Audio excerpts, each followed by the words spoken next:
Well, the Chiefs walked away with the W after the offense sputtered on multiple drives, and Jawan Taylor drew more flags than a 4th of July parade, but the defense played lights out, holding the high-powered offense of the Jags to only 3 field goals the entire game thanks to some help from the back of the end zone, the field goal post itself, and of course the return of Chris Jones, who had himself an absolute day. So let's talk about it, but first, how about those?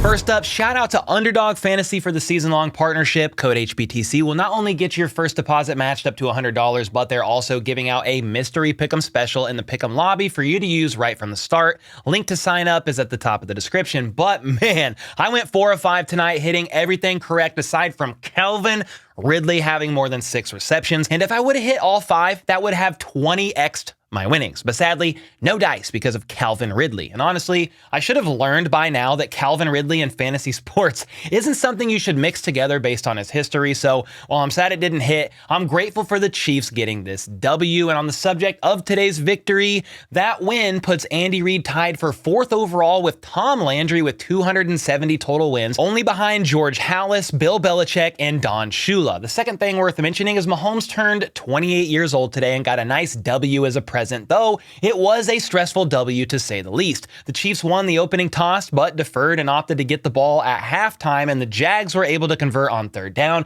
Evan Ingram then proceeded to plow through this line of Chiefs players like they didn't even exist, but hey, no problem, because on 3rd and 6, George Karlaftis and Mike Dana shut Lawrence down like a parent unplugging their child's Xbox after gaming for too long, and the Chiefs got the ball back in what was hopefully to be the resurgence of the offense. Well, on the opening drive, a flustered Mahomes threw a pass to Donovan Smith, I think on 3rd down, who was obviously not an eligible receiver, and that gave early signs of what was to be potentially a long, stressful game. The Jags and KC then proceeded to play ping pong on 5 straight back and forth punts before any team scored. Kadarius Toney got involved early though, especially in the quick passing game, and he did his best to make up for the fiasco of the Detroit Lions game early on against the Jags, especially on this drive in the first quarter where he was involved quite frequently. It meant very little though, as the Chiefs once again had to punt after facing a tough 3rd and 20 following a holding penalty on Donovan Smith. It's all good though, because Jalen Watson hit Christian Kirk so hard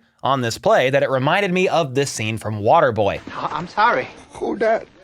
Who there? And just when I was thinking maybe things will be fine after that, Richie James then proceeded to channel his inner Sky Moore on a punt return, muffing the punt and giving the Jags the ball back near the 10-yard line. Thankfully, though, the back of the end zone was the Chiefs' friend today, and the Jags couldn't do anything else but kick a field goal. Justin Watson then came in clutch on 3rd and 7 up near midfield, but not so fast, because Darius Williams punched the ball out when Watson was reaching for the extra yardage, and boom, just like that, turnover number 2 for Kansas City. And to pour salt into the wound, Kelsey removed his helmet while on the field and helped the Jags tack on an additional 15 yards, but it mattered not, because Lawrence threw a backwards pass to Jamal Agnew, who was wearing Tony's gloves from last week, and dropped the ball, resulting in the Chiefs diving on it and once again making a huge play. Mahomes felt bad for the Jags though, and knowing another punt was probably coming soon anyway, decided to go ahead and basically punt it back to Jacksonville on 2nd and 14 as pressure was bearing down on Patrick and he was unable to step into the throw, resulting in an INT.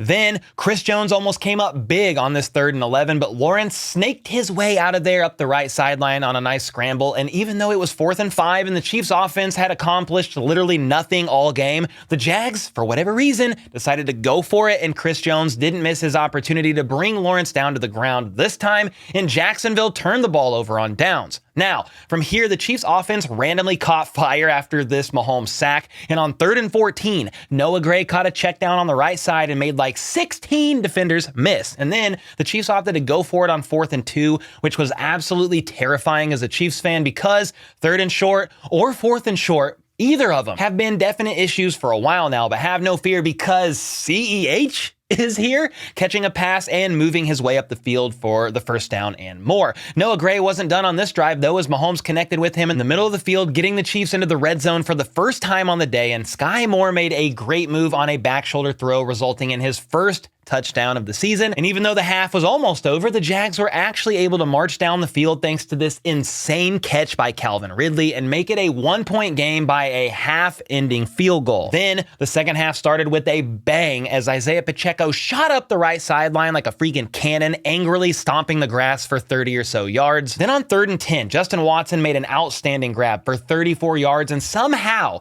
managed to hold on to the ball even though the defender's hand was lodged in between the ball and Watson's chest, and they rolled around on the ground a couple times. An incredible play there by Watson that was followed up by a touchdown connect from the best duo in the game on 3rd and 3. Mahomes was able to extend the play, and Kelsey said post-game he knew where to find a weakness on the scramble drill based on their coverage and scored per usual in the red zone. And just when you thought the Chiefs offense was heating up, they fooled us all and then went 6 plays for 13 yards and 3 plays for negative 6 yards on back-to-back drives. So, not good. And on one of those drives, Jawan Taylor was called on 2 holding penalties, and earlier he had a false start as well as an illegal formation penalty called on him. That resulted in Taylor getting briefly yanked from the game, and Prince Tega Wanogho played a few snaps in his stead. I mean, it was a frustrating game for Taylor for sure with those penalties, but I just didn't understand why Taylor and the Chiefs, for that matter, weren't expecting the hammer to come down on him after a league-wide crackdown on these very issues were announced after the Chiefs' opening night loss to the Lions. And since we're on the subject of penalties, the Chiefs were actually flagged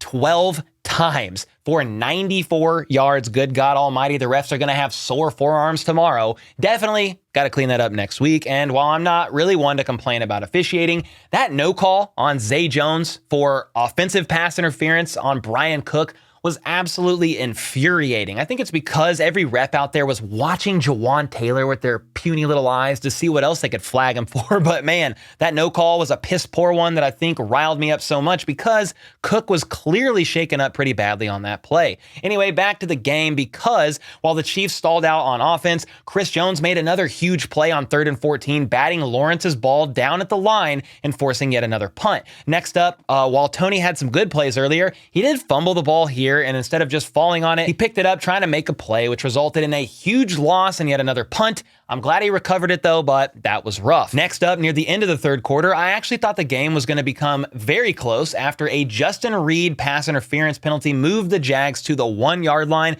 but thankfully the defense held up once again, and the Jags made their 3rd and final field goal of the game. From here, it was the Chiefs who really needed to respond, only up by 5 in the 4th, and they were able to convert yet another 4th down conversion with this nice short run by Pacheco, getting just enough to move the chains and help keep the drive alive. Rashee Rice then helped KC move up the field, and they got all the way up to the Jags 10, but back-to-back false starts on Jawan Taylor, who would have freaking guessed that one, and Joe Thuney backed them up, and they ended up having to kick a field goal to go up 17-9. And with the game on the line and trailing by 8, the question then was, can the Jags actually really respond with a touchdown, getting one on the board as well as a 2-point conversion to tie the game? Well, Lawrence had a couple of nice connects as well as a great long run down the left sideline. And just as they got close again, Chris Jones showed up huge on 3rd and 10, forcing Lawrence to throw this ball into the dirt, a backwards pass that resulted in a loss of a couple yards. And after the back of the end zone was once again friends with the Chiefs and Ridley couldn't haul the ball in with both feet in bounds, that was all she wrote after Mahomes scrambled 14 yards for a key first down on the next drive, then connected with Sky Moore on this 3rd down to basically seal the game via this incredible scramble drill where Mahomes was able to buy enough time for Sky to find himself wide open, and he flew up the field, staying in bounds. Pacheco then had a hard-fought run up the middle for the last first down, and as a professional courtesy to Doug Peterson, in my opinion, Andy had the team kneel the ball and drain the clock to finish things out without scoring any more points. So yeah, it wasn't the prettiest of wins, but the defense played their tails off, sacking Trevor Lawrence 4 times, batting down passes on key 3rd and 4th downs, keeping the Jags run game well under 100 yards. Jacksonville was also held to 3 of 12 on 3rd downs, 0 for 2 on 4th downs, and 0 for 3 in the red zone. One of those red zone trips were from the Richie James muffed punt on special teams, I might add. And still, Kansas City only allowed 9 points. Yes, 3 field goals to a team that I think has a pretty high-powered offense. Regarding the defense, Andy Reid said, quote, "I'm an offensive guy, but that was a beautiful thing defensively." And then he said it was great to have Chris Jones back. He figured Chris would be able to play about half a game, so they shuttled him in and out all game long. But it was a heck of a game by Chris Jones. Mahomes echoed similar thoughts, saying the defense was incredible. Quote, "The defense won that game, and if the defense keeps playing like that, we're going to be a hard team to beat because that's special." He called Chris Jones's performance crazy, saying to be able to come in and dominate a game like that after not being around during training camp or preseason is something truly special. And quote, "I'm glad he's on our team." Well, I am glad too, Patrick. Very much so. Chris spoke to the media as well, saying he treated this just like another game, no pressure, and just, wanted to go out there, have fun, enjoy the time with the guys, sip a brewski. He didn't say that, but that was kind of his demeanor. Just wanted to chill, hang out, and have some fun, and get the win, no matter how that may be. He didn't put any real expectations on himself. Again, just wanted to go out there and help the team get the job done, and he certainly did just that and some. Travis Kelce was obviously another guy out there who helped the offense, catching 4 passes for 26 yards and that lone TD pass, but was also targeted 9 times by Mahomes, almost double the targets of any other player.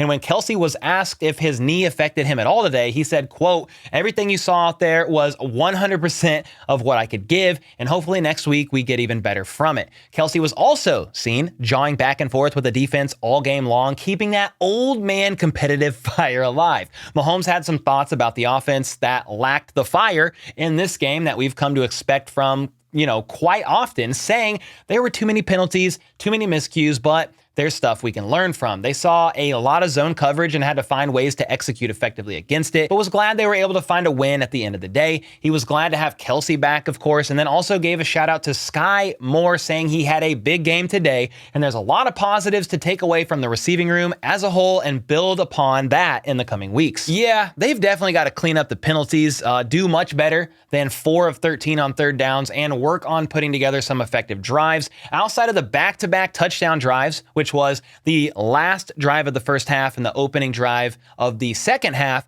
the Chiefs' drives looked as follows: punt, punt, fumble, interception, punt, punt, field goal, end of game. So there's definitely stuff to learn from and improve on, but the Chiefs still managed 399 total yards and could have scored another touchdown at the end of game. So I'm not overly concerned here at this point about the offense, but do need to see improvements over the next few weeks. I'm also very encouraged that they converted 2 4th and shorts, keeping drives alive in some crucial times in the game. Big Red said offensively, they got to take care of the penalties and the turnovers, but quote, "We'll get those things fixed as we go." He noted that Pacheco in the second half did a great job and had some good things happen, but the offense was able to battle through it. And yeah, shout out to Pacheco, who ended up having 12 carries for 70 yards, as well as Sky Moore and Justin Watson, who led the receiving room in yards. And then Sky obviously had first touchdown of the season. And then finally, of course, to Mahomes, who ended up finishing the day with 305 yards, 2 TDs, and that one deep shot of an interception. I also got to give a shout out to special teams, who aside from the Richie James